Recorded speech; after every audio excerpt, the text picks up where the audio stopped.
जो सेक्शन 1 का है, जिसके अंदर क्या है, सिंगल करेक्ट क्वेश्चन है, +3 और -1 इसके अंदर मार्क्स हैं। ये क्वेश्चंस लगभग आसान भी होते हैं, टफ भी हो सकते हैं, डिपेंड करता है आपको क्वेश्चन को देख के पेपर के अंदर अपनी एबिलिटी के अकॉर्डिंग अंदाजा लगाना होगा। तो हम पहले फर्स्ट क्वेश्चन को सोल्व करते हैं। Let R denote the set of all the real numbers. इसमें आर में सारे रियल नंबर्स हैं। देखिए जेई की एक खास बात है एडवांस की, वो सब चीजें लिख के आपको दे देता है। एफ ये सभी real to real functions defined है। एफ भी आपको दे रखा है, पावर 4 का पॉलिनोमियल, और जी भी दे रखा है। एच आपको बोल रखा है, ये चीज है fx+1 माइनस gx+2। अब हमें बोला है fx not equal to gx। fx gx के इक्वल नहीं है, मतलब अगर fx और gx कर्व को देखें तो वो आपस में एक दूसरे को इंटरसेक्ट नहीं करेंगे। तो चेक करते हैं हम, कोफिशिएंट ऑफ x क्यों पूछा है हमें hx में। तो सबसे पहले तो हम इस इंफॉर्मेशन का यूज कर लेते हैं, fx not equal to gx। इसका मतलब क्या होगा, fx minus gx not equal to 0। Means इसका कोई भी सॉल्यूशन नहीं आना चाहिए, means no solution for fx minus gx। ठीक है, तो जरा चेक करते हैं fx क्या है, a1 माइनस b1। देखिए मैं क्या कर रहा हूं, fx माइनस gx में एक साथ लिख दे रहा हूं, प्लस 10x माइनस 3x, ये आ गया 7x। यहां से क्या आएगा, plus a2 minus b2 x square, plus a3 minus b3 x cube. x4 cancel हो जाएगा। तो देखिए क्यूबिक इक्वेशन बन गई, और ये नॉट इक्वल टू 0 होनी चाहिए। इसका मतलब क्या हुआ, इसका कोई सॉल्यूशन नहीं आना चाहिए। तो क्यूबिक के क्या साथ क्या हो सकता है, क्यूबिक में मतलब 3 रूट्स हो सकते हैं, एक रियल, 2 इमेजिनरी, या तीनों रियल, है ना। बट यहां पर बोला है कि कोई भी सॉल्यूशन नहीं होना चाहिए। तो क्यूबिक के अंदर तो एक रियल सॉल्यूशन आता ही आता है। इसका मतलब this equation should not be cubic. ये कैसी होनी चाहिए फिर, दिस शुड बी क्वाड्रेटिक। अगर क्वाड्रेटिक होगी तभी क्या होगा, क्वाड्रेटिक में क्या होता है, दोनों इमेजिनरी सॉल्यूशन भी आते हैं जब d<0 होता है। तो दिस शुड बी क्वाड्रेटिक, और क्वाड्रेटिक होगी तो उसमें कंडीशन क्या आएगी, d0 से उसका छोटा होना चाहिए। तो यहां से हम देखते हैं, तो x क्यूब का कोफिशिएंट क्या होना चाहिए, x cube minus a3 minus b3, ये 0 होना चाहिए, तभी ये क्वाड्रेटिक बनेगी, अदरवाइज क्वाड्रेटिक बनी नहीं सकती।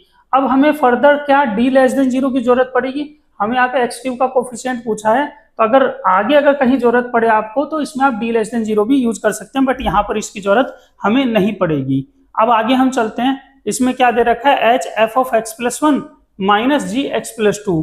तो इसको हम सोल्व कर लेते हैं, hx इक्वल टू f(x+1)। देखिए ये रहा f(x), इसमें हमें x की जगह x+1 रखना है। तो a1 प्लस हम रखेंगे 10x प्लस 10, ओके, x+1 का मतलब, प्लस a2 x+1 का whole square, plus a3 x+1 का whole cube, plus x+1 power 4। Okay, same आगे जब हम करेंगे इसमें माइनस लगाते हैं, b इसमें रखेंगे, हमें x+2 रखना पड़ेगा, क्योंकि हमें बोला है hx क्या है, f(x+1 माइनस gx। तो यहां पर जो है आपका b1 तो एज इट इज आ गया, प्लस 3x प्लस 6 आ गया, क्योंकि x+2 रखेंगे ना हम यहाँ पर x+2, तो b2 x+2 का whole square, plus b3 x+2 का होल क्यूब, प्लस x+2 की पावर 4। ये आपका इक्वेशन आ गया। अब मुझे hx में क्या चाहिए, कोफिशिएंट ऑफ x क्यूब चाहिए। तो कोफिशिएंट ऑफ x क्यूब हम यहाँ पे लिख लेते हैं, आसानी से आ जाएगा। देखिए यहाँ पर क्या है, क्या इससे x क्यूब का कोफिशिएंट मिल सकता है, कभी नहीं मिल सकता। इससे मिल सकता नहीं, इससे भी नहीं, इससे भी नहीं, इससे मिलेगा। ये क्या है, बाइनोमियल एक्सपेंशन है। क्या है, 1 प्लस एक्स की पावर r, तो इसका 3CR x की पावर r जनरल टर्म होता है।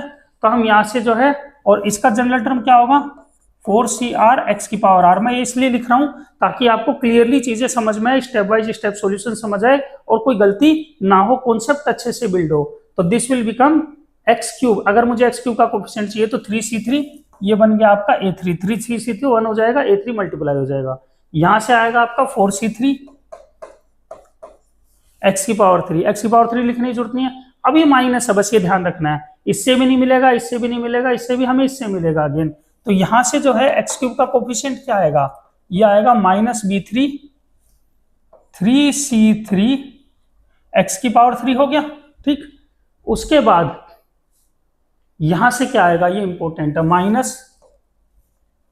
-4c3, और देखिए इसमें जो है जनरल टर्म बड़े ध्यान से देखनी होती है, इसमें बहुत गलती होती है, 4cr x की पावर r 2 की पावर 4 r, तो जब आप क्यूबिक ले रहे हो तो 4 - 3 2 बन जाएगा, तो दिस विल बी 2, तो ये कोफिशिएंट आ गया आपका a3 - b3, 4c3 + 4, ये -8, तो a3 - b3 हमने देख रखा था क्या था, 0, तो हम इसको यहाँ पर 0 रखेंगे तो आंसर आएगा -4, तो हमारा इसका आंसर करेक्ट है -4।